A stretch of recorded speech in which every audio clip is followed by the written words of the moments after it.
Aging is a journey we all navigate, but the path beyond 80 often feels like a mysterious frontier. Many older adults who were vibrant, sharp, and full of energy in their 70s begin to lose their spark physically, mentally, or emotionally as they cross this milestone. Society often attributes this decline to genetics or luck, assuming it's an inevitable part of growing old. But the reality is far more nuanced. While genes and chance play a role, there are subtler, often ignored factors that quietly erode vitality in the later years. These aren't the obvious culprits like poor diet, smoking, or lack of exercise. Instead, they're hidden shifts in daily life that accumulate over time, even in those who've lived thoughtfully and healthily. In this exploration, we'll uncover 5 unexpected reasons why many older adults struggle to thrive, past 80 reasons that are rarely discussed, but profoundly impact longevity. These factors are not about sudden health crises, but about gradual, often unnoticed changes that dim your vitality. The good news: once you recognize these culprits, you can take practical steps to address them. Whether you're approaching your later years, supporting a loved one, or simply curious about aging well, these insights can transform how you navigate life after 80. By understanding and acting on these factors, you can protect your health, sharpen your mind, and preserve your sense of purpose. Let's dive into these 5 hidden reasons and discover how to safeguard your vitality before it's too late. 1. The silent loss of microsocial connections. One of the most underappreciated reasons why many older adults don't thrive past 80 is the gradual erosion of what researchers call microsocial connections. These are not the deep, enduring bonds with family or close friends, though those remain essential. Instead, microsocial connections are the fleeting, everyday interactions that pepper your day without much notice. Picture the quick wave to a neighbor tending their garden, the brief chat with a barista at your local cafe, or the nod to a familiar face at the park. These moments may seem trivial, but they're a vital thread in the fabric of your daily life, weaving a sense of belonging and purpose. These small interactions serve a profound purpose. Neurologically, they stimulate the brain's social circuits, triggering the release of hormones like oxytocin and dopamine, which elevate mood and reduce stress. They also regulate the nervous system, fostering a sense of connection that keeps you grounded in the world. For instance, a simple good morning to a mail carrier or a smile shared with a dog walker can reinforce your place in the community, subtly affirming that you're seen and valued. These moments act like tiny pulses of energy, keeping your mind sharp, your mood stable, and your spirit engaged. After 80, however, these interactions often fade. Physical limitations such as reduced mobility or hearing loss can make casual conversations feel challenging. Modern conveniences like online shopping or grocery delivery reduce the need to leave the house, cutting out trips to the store or post office.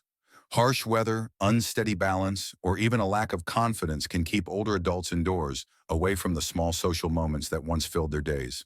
Over time, this retreat becomes a habit, and the absence of these micro connections creates a void that's hard to pinpoint but deeply felt. The impact is not just emotional, it's biological.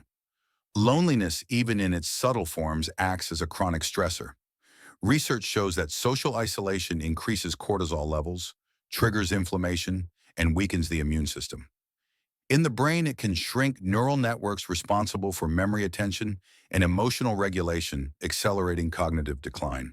This loss of microsocial engagement makes you feel older, faster, dimming your mental clarity and physical vitality in ways you may not notice until they're entrenched. I once met an 84-year-old named Evelyn, who exemplified the power of these small connections. Despite arthritis and a modest income, she remained vibrant well into her 80s. Her secret: every morning she walked to her local bakery, greeted the staff by name, and exchanged pleasantries with other regulars. Those brief moments weren't just a routine, they were her lifeline. They gave her day's structure, kept her mind engaged, and reminded her she was part of her community. When a harsh winter kept her indoors for weeks, she noticed her mood dipping and her energy waning. Recognizing the change, she resumed her walks even on tough days, and her spark returned. To counter this loss, start small. If you've been staying indoors more or avoiding casual interactions, make a point to reconnect. Wave to a neighbor from your porch, strike up a short conversation with a store clerk, or sit outside and say hello to passersby. These moments don't need to be profound, they just need to happen. If mobility or hearing challenges make this harder, consider low-effort alternatives, call a friend, join a local group, or even chat with someone online. The goal is to keep your social wiring active, telling your brain and body that you're still here, still connected, and still vital. These tiny threads of connection are a powerful antidote to the slow fate of aging, helping you stay engaged with the world around you. 2. Overcautious inactivity when fear outweighs action. Another hidden factor that undermines vitality after 80 is overcautious inactivity. It often begins with a moment of fear, a stumble on a curb, a near fall on the stairs, or a twinge of pain in a joint. Suddenly you start avoiding certain movements. No more bending to reach low shelves, no more walks on uneven paths, no more climbing into the backseat of a car. Loved ones may encourage this caution, saying, "Don't push yourself or take it easy." On the surface, it seems like wisdom after all. Avoiding risks feels like the responsible choice. But there's a fine line between being careful and becoming overly cautious, and crossing it can set off a cascade of decline that's hard to reverse. The human body thrives on movement. Unlike a machine that conserves energy by resting, your muscles, joints, and nervous system need regular activity to stay functional. Movement maintains strength, sharpens coordination, and supports balance. When you stop moving, whether out of fear or habit, your body doesn't just pause, it weakens. This is especially true for the core muscles in your torso, which stabilize your body during everyday tasks like standing, walking, or getting out of a chair. Studies show that even a few weeks of reduced activity can lead to muscle atrophy, diminished balance, and a higher risk of falls, creating a vicious cycle of frailty that feeds on itself. Consider the story of Thomas, an 82-year-old who loved his evening strolls through his neighborhood park. After a minor slip on a wet pathway, he decided to stay indoors, more trading his walks for hours in his armchair, watching television. Within 6 months, he lost significant muscle mass. His legs felt unsteady, and simple tasks like getting up from a chair became daunting. His doctor warned that his inactivity was accelerating his decline, but the damage had already begun. Thomas's story isn't unique. He didn't weaken because he was old. He weakened because he stopped moving. His caution, meant to protect him, ended up eroding his strength and confidence. This doesn't mean ignoring real risks. Smart precautions are essential use. Handrails, wear sturdy shoes, clear clutter from walkways, or use a cane if needed. But there's a critical difference between managing risk and surrendering to fear. When caution dictates your life, your body forgets how to function. Muscles waste away, joints stiffen, and confidence erodes, making even small movements feel risky. Over time, this inactivity impacts not just your body, but your brain, reducing cognitive sharpness and emotional resilience. The brain relies on physical activity to stimulate blood flow and neuroplasticity, keeping memory and focus intact. To break this cycle, start with small, deliberate movements. Take a short walk around your home or garden, even if it's just for 5 minutes. Practice standing up and sitting down to strengthen your legs. Stretch gently each morning to keep your joints flexible. If mobility is a challenge, try seated exercises or work with a physical therapist to build confidence. The key is consistency, regular movement, even if slow, or careful signals to your body that it's still needed. It keeps your systems active, your mind alert, and your heart engaged. Aging well isn't about reckless abandon. It's about moving thoughtfully, consistently, and with purpose, ensuring your body remains a partner in your journey. If this resonates with you, let me know by commenting number 2 below. If you're finding these insights valuable, consider subscribing and turning on notifications to stay updated on content that can inform and inspire your journey. 3. Disrupted sleep from irregular light exposure. Your body operates on an internal clock known as the circadian rhythm, which governs everything from your mood to your metabolism, immune function, and brain repair. After 80, this clock becomes more fragile, and one of the biggest disruptors is irregular light exposure. Too little natural light during the day and too much artificial light at night. This subtle shift can throw your entire system out of balance, affecting not just your sleep, but your overall health and vitality. Morning sunlight is a powerful signal to your brain, triggering wakefulness, boosting energy, and sharpening focus. It sets the tone for your day, aligning your body's systems for optimal function. Evening darkness, on the other hand, cues the release of melatonin, a hormone that prepares your body for deep restorative sleep. but modern habits often disrupt this rhythm. Spending most of your day indoors napping in bright afternoon light or skipping outdoor time can deprive your body of the natural light it needs to stay in sync.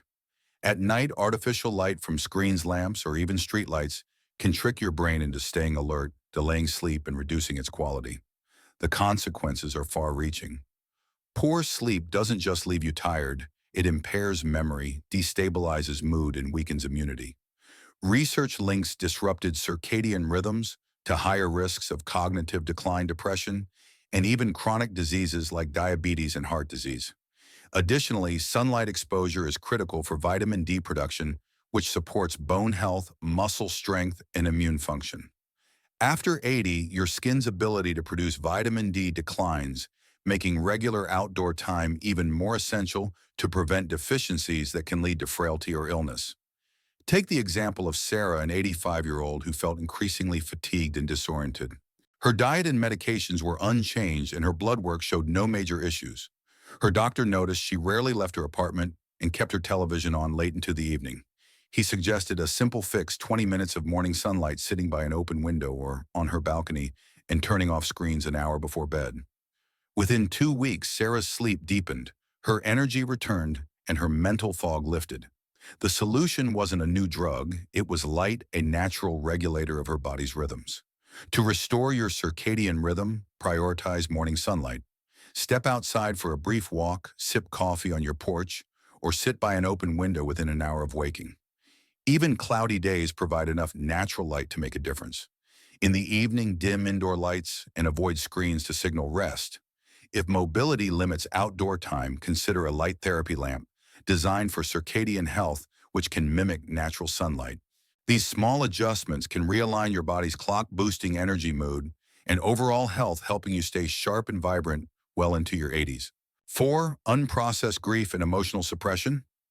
By the time you reach your 80s, life has likely brought profound losses: a spouse, a sibling, a lifelong friend, or even a child. These losses leave deep marks not just on your heart, but on your body. Yet many older adults suppress their grief, believing they should be over it or that expressing pain is a sign of weakness. This emotional suppression is a silent thief, draining vitality in ways that are often invisible until they manifest as physical or mental decline. Unprocessed grief doesn't vanish, it lingers in the body. It raises stress hormones like cortisol, disrupts sleep, and weakens the immune system. Studies show that chronic emotional suppression can contribute to physical symptoms like fatigue, digestive issues, and even heart problems. It also dims your emotional spark, making you feel disconnected or less like yourself. The body carries this weight even if you appear calm or insist you're fine. Over time, this buried pain can erode your resilience, making it harder to bounce back from life's challenges. I remember David, an 86-year-old who lost his wife of 60 years. He rarely spoke about his grief, saying it wasn't his way. He put on a brave face, but within a year, he'd lost weight, stopped attending his weekly book club, and struggled with insomnia. His decline wasn't due to illness, but to the sorrow he'd buried. When he began sharing his feelings with a close friend, his health stabilized and his energy returned. His body had been carrying the weight of unexpressed pain, and letting it out allowed him to heal. Emotional expression is a cornerstone of longevity. People who thrive past 80 often have outlets for their feelings, whether it's talking to a trusted friend, writing in a journal, or finding solace in faith or community. These acts of release allow the heart to breathe, supporting both physical and mental health. If you're holding on to unvoiced pain, make space for it. Join a support group, share your story with a loved one, or try creative outlets like writing, painting, or music. Processing grief isn't just about feeling better, it's about staying alive, ensuring your heart and body remain resilient. If this speaks to you, comment number 4 below to let me know you're here. Subscribing and enabling notifications ensures you don't miss future insights to support your journey. 5. The gradual loss of daily purpose. Perhaps the most profound yet subtle reason many fade after 80 is the erosion of daily purpose. This isn't about grand life missions or lofty goals, but the small, meaningful routines that give your days structure and meaning. Watering a garden, feeding a pet, writing a letter to a grandchild, or fixing a loose doorknob, these simple acts anchor you, providing a reason to get up and engage with the world. As you age, these routines can slip away.